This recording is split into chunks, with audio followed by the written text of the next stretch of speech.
Magandang araw mga kaibigan. Bigyan natin ng reaction opinion itong post ng Daily Tribune. Economist and former National Economic and Development Authority Chief Winnie Monsud on Monday called on Senate President Alan Peter Cayetano to resign, saying recent developments in the Senate reflect on his leadership. So, pinagre-resign. Well, lahat naman ng mamamayan may karapatan na ganyan manawagan.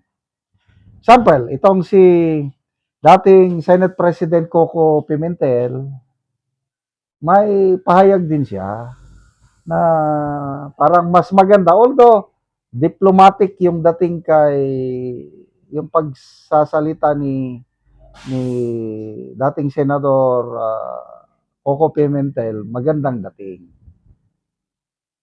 Parang patapsing lang, baka mas maganda mag-resign na lang. Ganon. Dahil nga daw sa nangyayari sa Senado.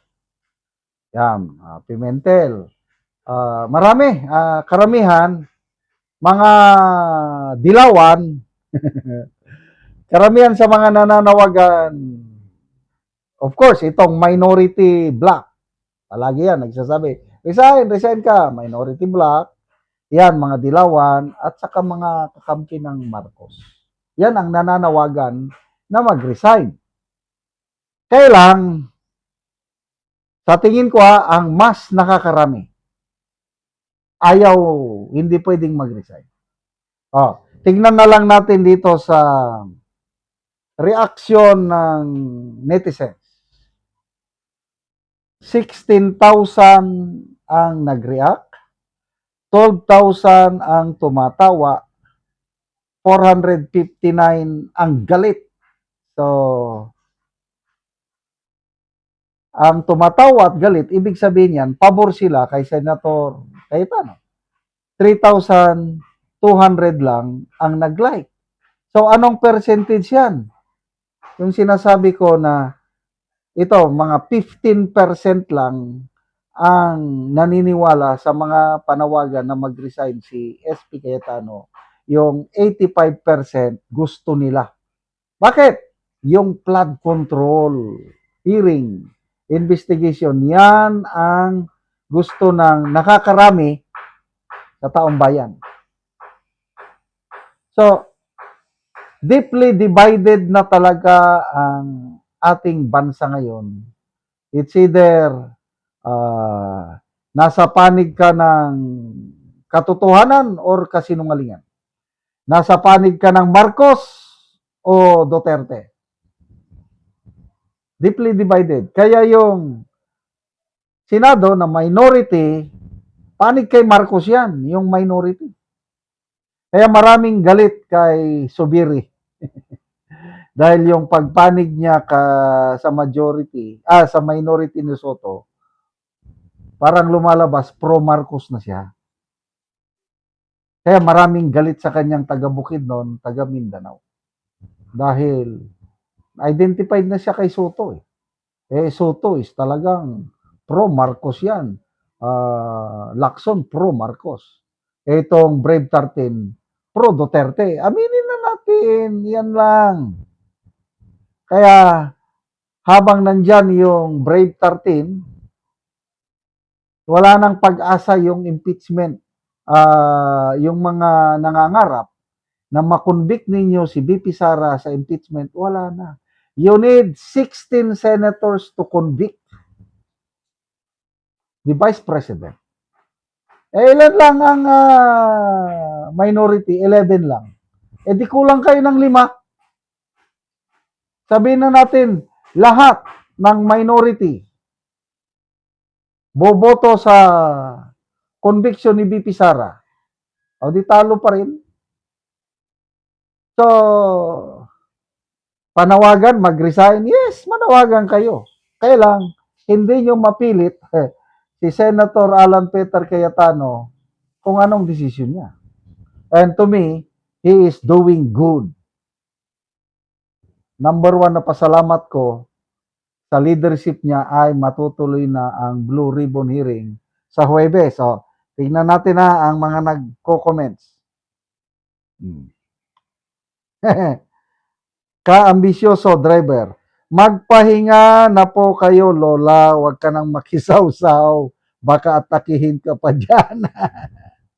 Ibi Hugalbot, sabi niya, yung nanay mo na nagpaalam, bibili lang daw siya ng bagoong sa talipapa, pero nasabit ang dila sa maritisan.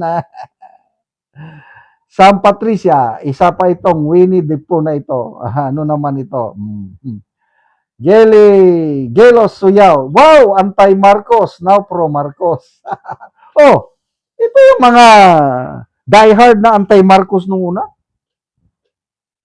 Tapos ngayon, nung EDSA anniversary this year, sabi niya, ang pinakamalaking korupsyon sa bansa ay nangyari panahon ng Marcos Sr. at Marcos Jr.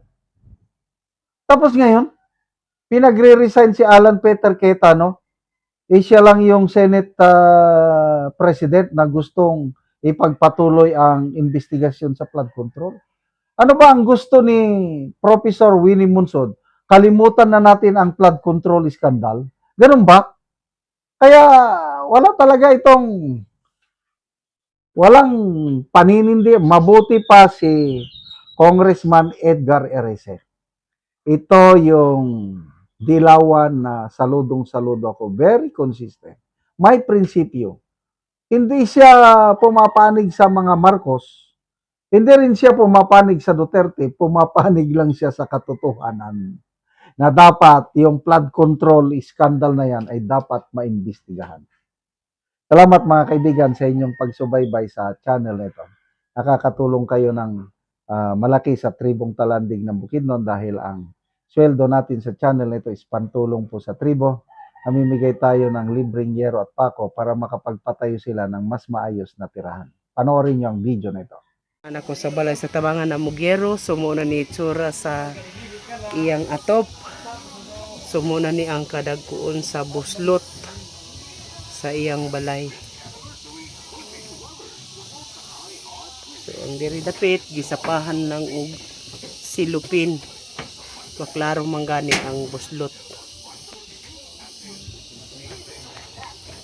Gipang kuanan og mga sako.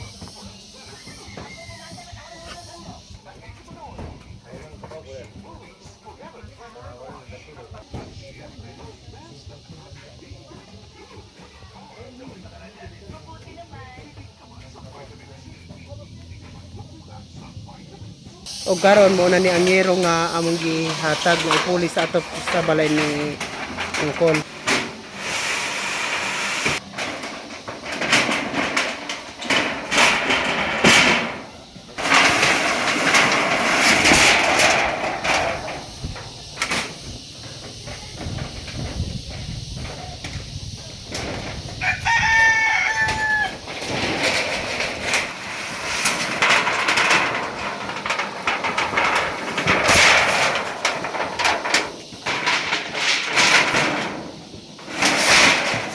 Tayda si Dan.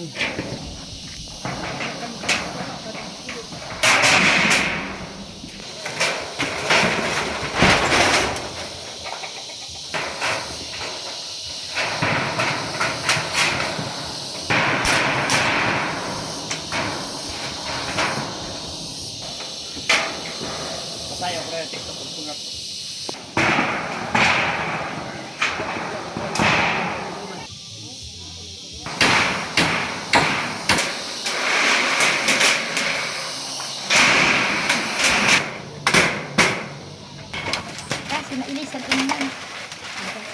O karon human na gyud sa pag-atop ang among ginatabang nga yero.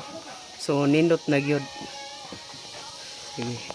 Ay, salamat sa Ginoo sa nagtawang sa sin kay napulihan na gyud ang akong atop sa 5 na ka tuig. So lima na to katuig imong atop ante. So bago pa napulihan. O bago pa gyud napulihan na gyud. Sa kalisod, so dili gyud ni karon nagpasalamat ko kay napulihan na gyud ang among sin. Salamat kay ante. Salamat.